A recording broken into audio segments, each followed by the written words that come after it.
Welcome to Whispered Payback channel. Let's listen to revenge / stories to fall asleep to. Let's begin. It started on a Tuesday, which feels wrong, because nothing truly life-altering should begin on such an ordinary day. Tuesdays are for bugs, coffee refills, and half-finished code, not the slow disintegration of your sanity.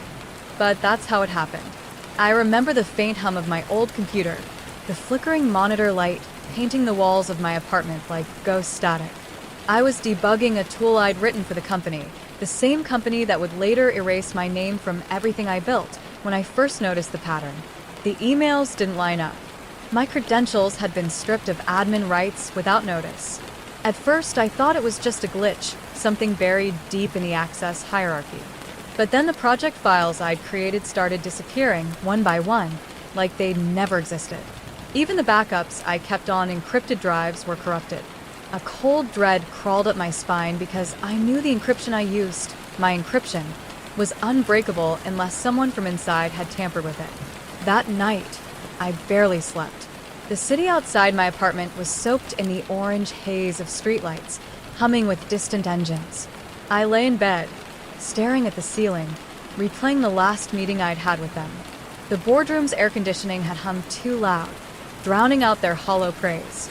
They'd said I was integral to the system upgrade. They'd smiled. Corporate smiles, measured, empty, polite. I didn't realize then that it was a farewell. A week later, my name vanished from the project patent filing. No email, no explanation. Just gone. When I confronted HR, they told me the code belonged to the company, not the individual. They said I had signed the rights away when I joined, but I knew the truth. I'd written the contract script myself. I'd watched the clauses change after my final commit. Someone rewrote the terms in my own repository, using my credentials, covering the tracks with timestamps that looked authentic. That wasn't just theft. It was erasure. I tried to move on. I tried to be rational. But once you've seen your own work twisted into something unrecognizable, rationality becomes an illusion. Every ad I saw online, every piece of software update that resembled my design, it all clawed at my brain. They'd taken my algorithms, my data structure, even the subtle quirks in my naming conventions. My fingerprints scattered across $1 billion system, but scrubbed clean of my name. Then came the layoffs. Half the team was gone overnight. I wasn't among them, but I might as well have been. My access was revoked, my emails bounced. I became invisible. That's when the idea took root. The kind of thought that starts as a whisper in the back of your mind and grows until it consumes everything else. Revenge isn't a decision. It's an infection. I started by collecting. Not hacking, just watching. I still had remote admin hooks buried deep in the architecture, relics from the system's beta phase. They were meant for testing, but I'd left them undocumented, hidden in plain sight. I used them to trace movement through their internal servers. I saw new credentials appear, mine repurposed under a fake profile. I saw memos about expansion deals built on my frameworks. And I saw something worse. Traces of user data being scraped, manipulated, sold under compliance labels. That's when the infection became purpose. I stopped eating properly. The glow of the screen replaced the sun. My hands shook from caffeine and anger. Somewhere between the endless code sessions and sleepless nights, I began constructing something new, a ghost inside their system. A piece of code that wouldn't destroy, just reveal. A silent witness that would surface everything they'd buried. The logs, the altered contracts, the data manipulations, the fake compliance audits. But before releasing anything, I wanted proof.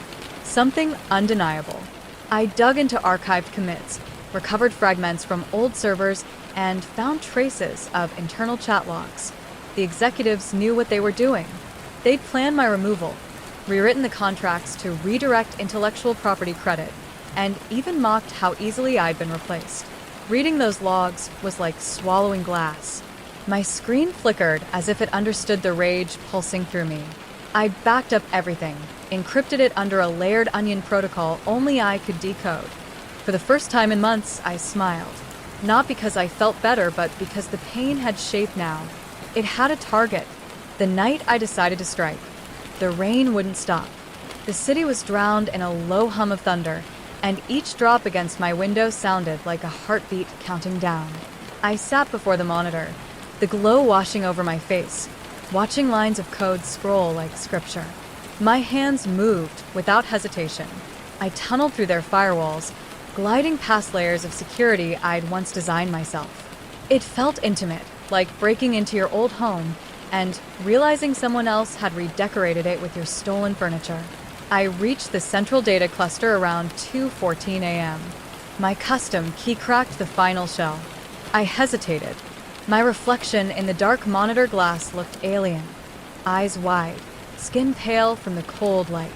I thought about what this meant, about the ethics, the law, the risks, but those thoughts were just static. Beneath it all, there was one clear frequency: justice. When I executed the upload sequence, the city power flickered for a second. Maybe it was coincidence. Maybe not. My script released the files to an encrypted torrent, programmed to unlock only if I didn't manually reset the key every 72 hours. Insurance. A dead man's switch. I went to sleep that night for the first time in months, my system humming softly in the dark. But peace doesn't last. Not for people like me. 2 days later, I woke up to find my laptop screen frozen. A single line of text glowed against the black. It wasn't my system message. It wasn't from any known process. It simply read, "We know what you did."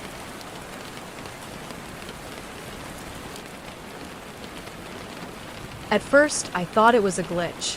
Maybe a kernel panic or an unclosed process loop. I forced a restart, fingers trembling, trying to convince myself it was nothing. But when the system came back online, the message remained. No background programs running. No command history logged. Just that sentence, pulsing faintly like a heartbeat. "We know what you did." The words didn't move, didn't scroll, but I could feel them watching me. I traced the network logs line by line, isolating packets, scanning connection ports. No external IPs. No anomalies. But something was off. My outbound traffic was higher than it should have been, as if something was silently mirroring my activity. I unplugged the Ethernet cable, disconnected the Wi-Fi. The message stayed. I pulled the battery from the laptop, heart racing, but the phantom text burned itself into my eyes, lingering even as the screen went dark. I sat there in the quiet, the rain outside thinning into a cold drizzle. That was the first time I realized I wasn't the only ghost in the system. The following days blurred together. I didn't leave the apartment. Every creak in the hallway made me jolt. My phone buzzed constantly with unknown numbers, messages that disappeared before I could open them. My email accounts locked themselves out. I tried logging in from different machines, even a burner terminal at a coffee shop, but everything redirected to a blank page that simply read, "Access restricted." Someone was retaliating. But how? My scripts were airtight, my channels layered, unless the backdoor I'd used had already been discovered. Maybe I'd triggered a silent alarm in the system, the kind designed to flag internal intrusions without alerting the attacker right away. I'd written something similar once for them, years ago, and if they'd kept it, I started dismantling everything. Drives wiped, routers flashed, VPN routes burned. But paranoia doesn't end with disconnection. It seeps into the air, the walls, the light itself. My apartment began to feel smaller, like it was closing in. I taped over the webcam, covered the smoke detector lens. Every sound became a threat. 3 nights later, a package arrived.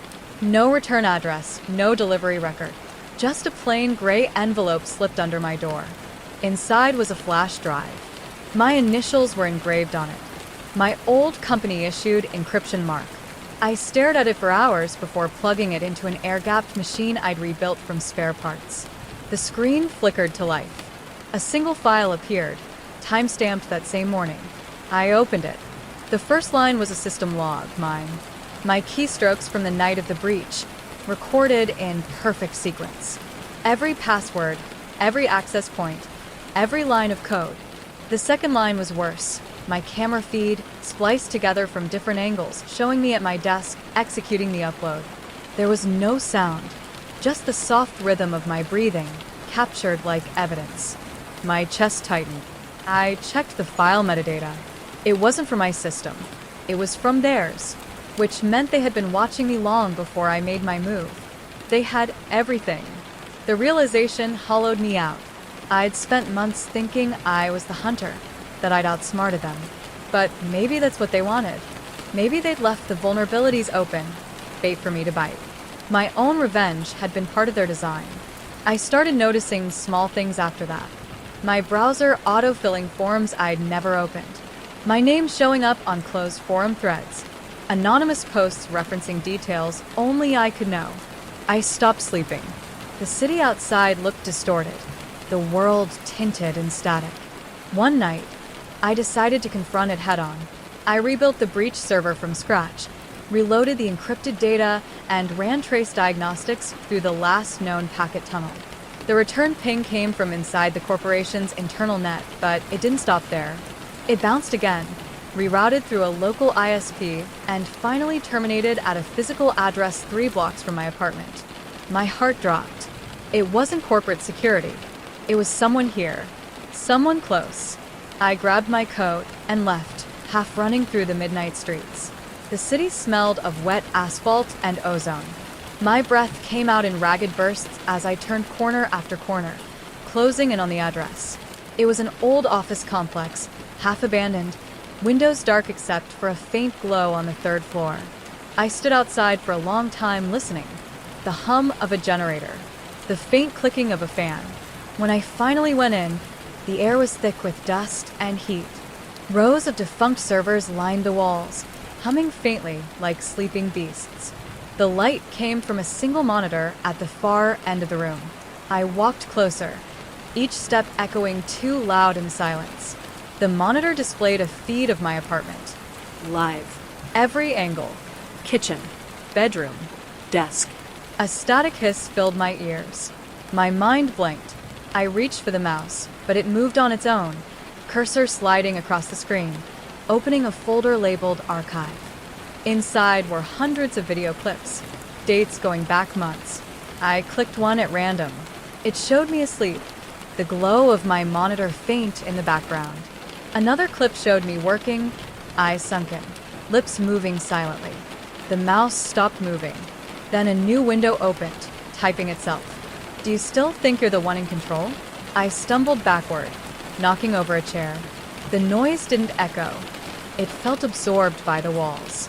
I yanked the power cord out, but the screen stayed lit for a few seconds longer, displaying one last message before going black. Stop digging, or we release everything. I ran out of there, breath sharp in my throat, but the streets felt wrong. Empty, too still. The sky above was cloudless, yet it felt heavy, like the city itself was listening. I made it back to my apartment just before dawn. I sat on the floor beside my unplugged computer, the hum of the refrigerator the only sound left. That's when I realized something far worse than surveillance or exposure. They weren't just watching me. They were waiting for me to respond. I didn't sleep that morning. I couldn't. The light leaking through the blinds looked different. Too white, like it was bleaching everything it touched. I sat against the wall, knees pulled tight, staring at the silent machines. Every second of stillness felt staged, like someone had paused the world just to watch me break. I told myself they wanted a reaction. That was the point of the message, the surveillance, the threat. They needed me afraid, predictable, impulsive. But I'd spent years studying behavioral data models. Fear is a system too, and systems can be rewritten. So, I began again. Not as prey this time, but as a virus. First, I rebuilt my tools from memory on hardware I assembled piece by piece from scavenged parts. No connection to any known MAC address, no traceable firmware. I coded until my fingers blistered, until the hum of the fans blended into the rhythm of my heartbeat. I created a synthetic persona, a shell identity drawn from data leaks and defunct employee records. It wasn't perfect, but it was good enough to blend into the noise. Then I baited them back. I uploaded fragments of fake data, mock credentials, counterfeit logs, snippets of internal memos that never existed. Each one laced with traceable markers, nanosecond anomalies buried in the timestamp metadata, a trail of poison breadcrumbs. If they were watching, if they were reading my systems in real time, they'd touch those files. They couldn't resist. And when they did, I'd see them. For the first time in weeks, I felt alive. The first ping came 42 hours later. A ghost signal echoing from the same local subnet as before, but this time, the return path was partial. It didn't terminate cleanly. It leaked something, an active session token tied to a physical workstation. Someone had gotten careless. The coordinates pointed to an apartment complex across the river, one of those sleek high-rise buildings with mirrored glass and private access elevators. It felt too perfect, too clean. But curiosity is a stronger drug than fear. I packed a portable drive, a signal sniffer, and went out. The city was drenched in humidity, the kind that sticks to your lungs.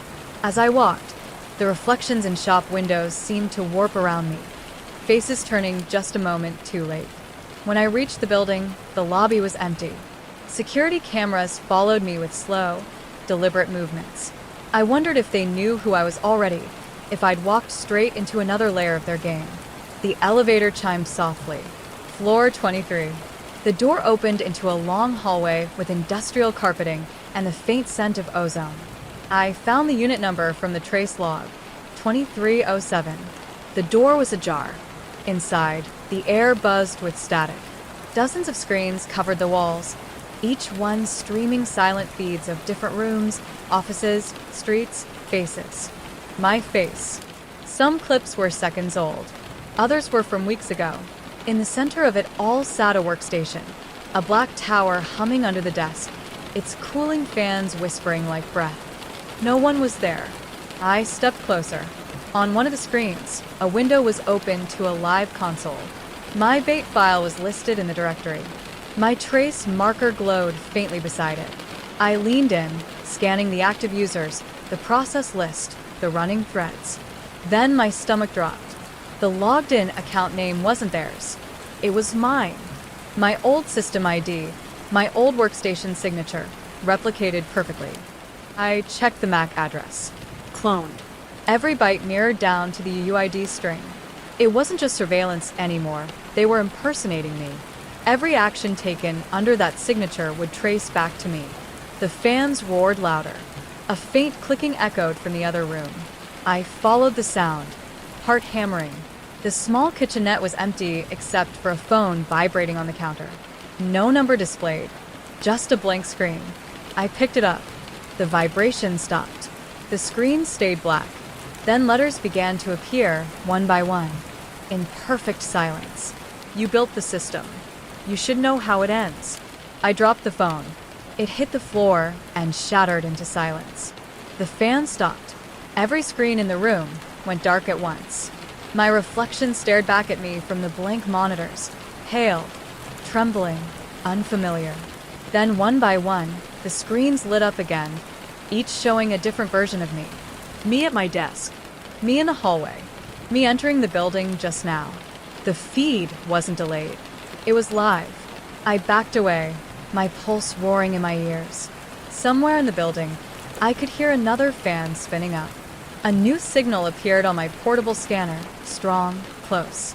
I sprinted to the elevator, but the doors didn't respond. No buttons lit up.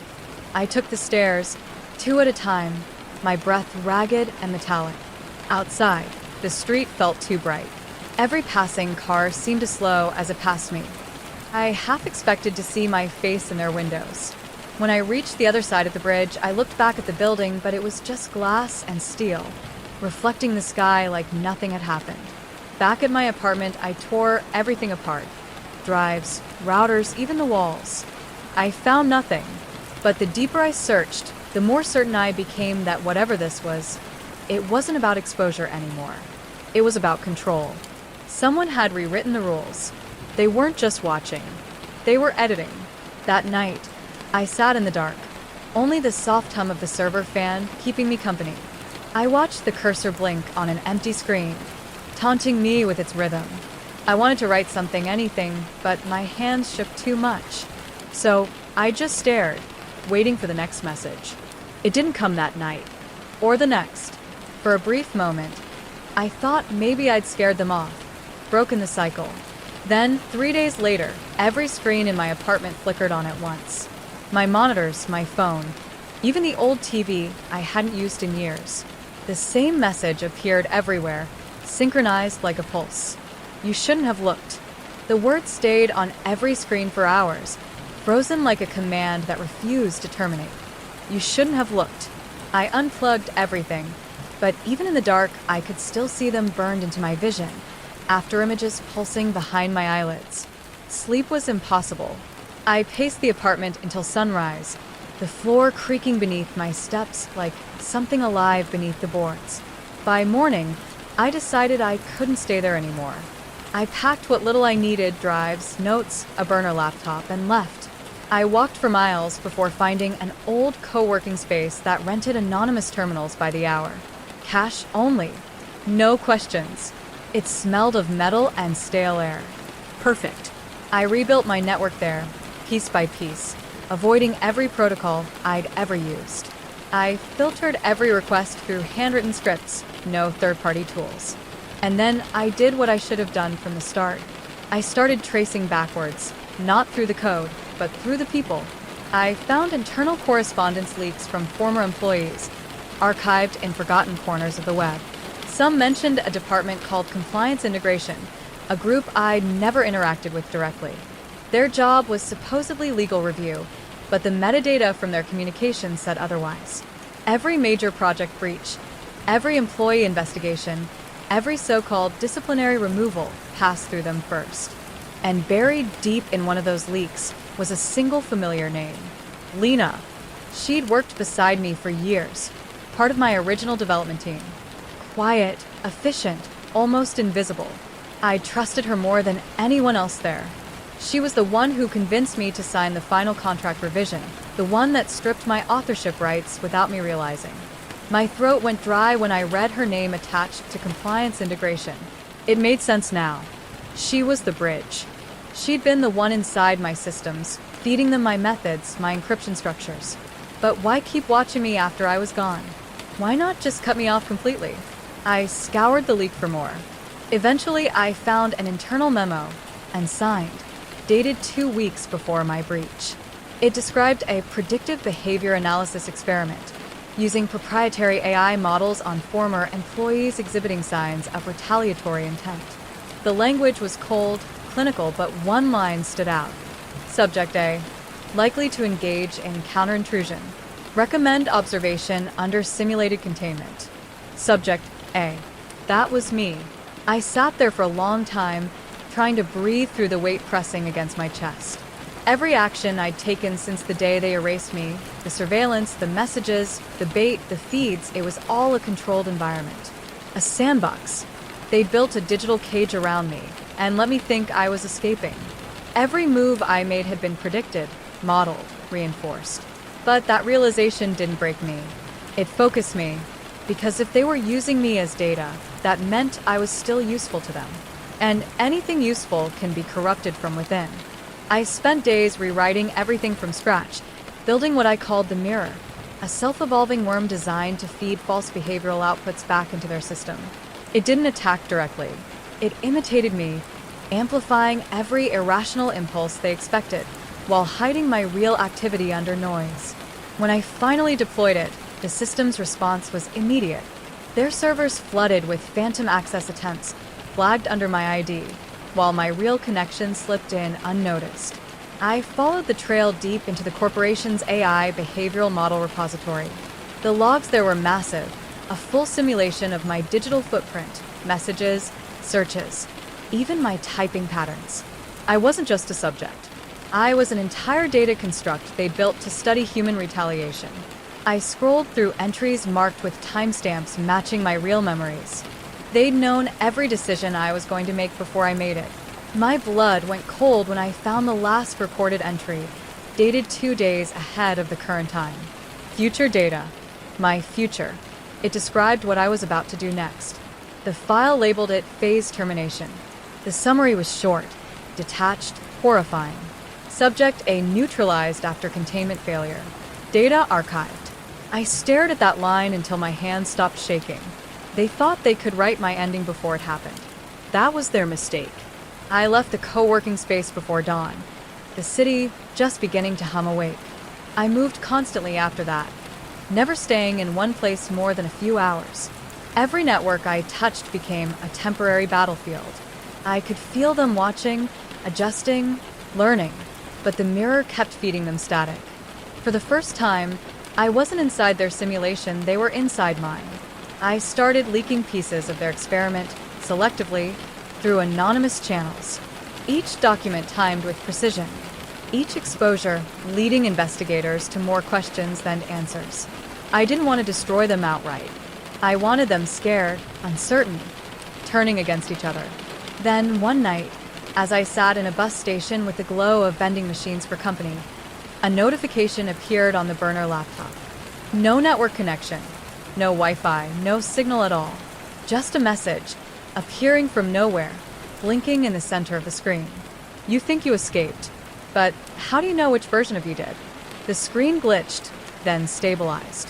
The cursor moved by itself, typing a new line. We predicted this, too. The hum of the vending machine grew louder until it drowned everything else. I closed the laptop, heart pounding, staring at my reflection in the dull metal surface of the machine. For a moment, the reflection didn't move the same way I did. That's when I realized something I hadn't wanted to admit since the beginning. Maybe they hadn't built a simulation around me. Maybe they'd built one inside me. I didn't open the laptop again for 2 days. I just sat with it in my bag, feeling its weight like something alive inside, breathing in sync with me. I told myself I needed rest, that maybe I was losing perspective, but rest never came. Every time I closed my eyes, I saw code lines scrolling behind my eyelids, looping endlessly until they formed sentences I couldn't unsee. We predicted this, too. I moved again, this time to a motel at the edge of the industrial district. The kind of place where no one asks for ID if you pay in cash. The wallpaper peeled like dead skin, and the air conditioner hummed with a faint metallic rattle. I left the laptop on the desk but couldn't bring myself to open it. It wasn't fear anymore. It was resignation. Whatever this was, I was already inside it. On the third night, I finally powered it on. The boot process ran slower than usual, each status line pausing too long before advancing. When the desktop loaded, everything looked normal at first. Then I noticed the time in the corner. It was wrong 3 days ahead. I checked the BIOS clock, same result. I ran a time, sync command. The response came back. Server unreachable. Local time verified. The screen flickered. A new window opened. Plain text again. Hello, Aiden. I hadn't used that name in months. It wasn't stored anywhere in the system. I stared at the blinking cursor, waiting. You wanted the truth. Here it is. Then the logs began to scroll. Long sequences of my own data, every trace of my activity for the past year, mapped across a branching timeline. I realized what I was looking at wasn't surveillance, it was reconstruction. Multiple versions of me, digital echoes diverging at every decision point. In one branch, I never retaliated. In another, I leaked the data earlier and disappeared. Each variation ended with a final note. Subject data incomplete. Awaiting convergence. I watched the logs merge in real time until only one branch remained. The one still running. Mine. A new paragraph appeared. You were the last live test. The only instance that achieved awareness of simulation parameters. Congratulations. Your reactions provided final data for behavioral convergence. The cursor blinked once more before the final line appeared. System termination in 72 hours. I should have laughed, but the sound that came out was closer to a sob.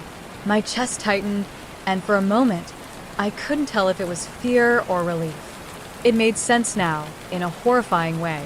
The patterns, the surveillance, the manipulation, it had all been a containment test. They hadn't just modeled me. They'd replaced me. I tried to fight back, to reach the core of whatever system I was inside, but everything I touched looped back into itself. Every path I followed led to another mirror, another version of my code, my thoughts, my memories. I wasn't tracing data anymore. I was tracing myself. Somewhere between panic and clarity, I realized I could still choose one thing: how it ended. If I couldn't break out, I could break the cycle. I started writing a final script, the last one I would ever build. It wasn't designed to destroy anything. It was meant to rewrite one parameter, the point where observation became self-awareness. If I could disrupt that link, maybe I could slip out between the frames, become unreadable even to them. I worked without stopping. No food, no sleep. Just the rhythmic clack of keys and the low hum of the failing air conditioner. When the script was ready, I sat back and stared at it. One command line, one execution string, /run divergence, exe. I hesitated for a long time. Maybe this was what they wanted, another predicted step. Maybe even this moment was scripted. But if everything was part of their pattern, then defiance meant doing something pointless anyway. And sometimes, the only real act of rebellion is to do the pointless thing on purpose. I pressed enter. The screen went white. The sound of the fan deepened, almost like a growl. For a moment, the world folded into static. No pain, no heat, no sound. Then silence. The laptop powered down on its own. I waited, breathing shallowly. The clock on the wall had stopped. My reflection in the dark window looked wrong again, slightly out of sync, like the delay in a bad video call. I lifted my hand slowly. The reflection didn't follow. It smiled instead. And then it spoke, though I didn't hear the words. I felt them, vibrating inside my skull, each syllable perfectly clear, without sound. You didn't break the cycle. You became the template. The lights flickered. The screen of the laptop glowed one last time, displaying a line of code I didn't write. New instance initiated. Subject B. I watched as the text looped endlessly, each repetition fading into static until only a faint hum remained. Outside, dawn began to rise, cold and indifferent. I sat there, still breathing, unsure if the air I inhaled was real or just simulated input. Somewhere in another room, on another screen, maybe another version of me was reading these words and wondering the same thing. Maybe that's the real revenge. They built a system to control me. And now, they'll never know which one of us is still alive.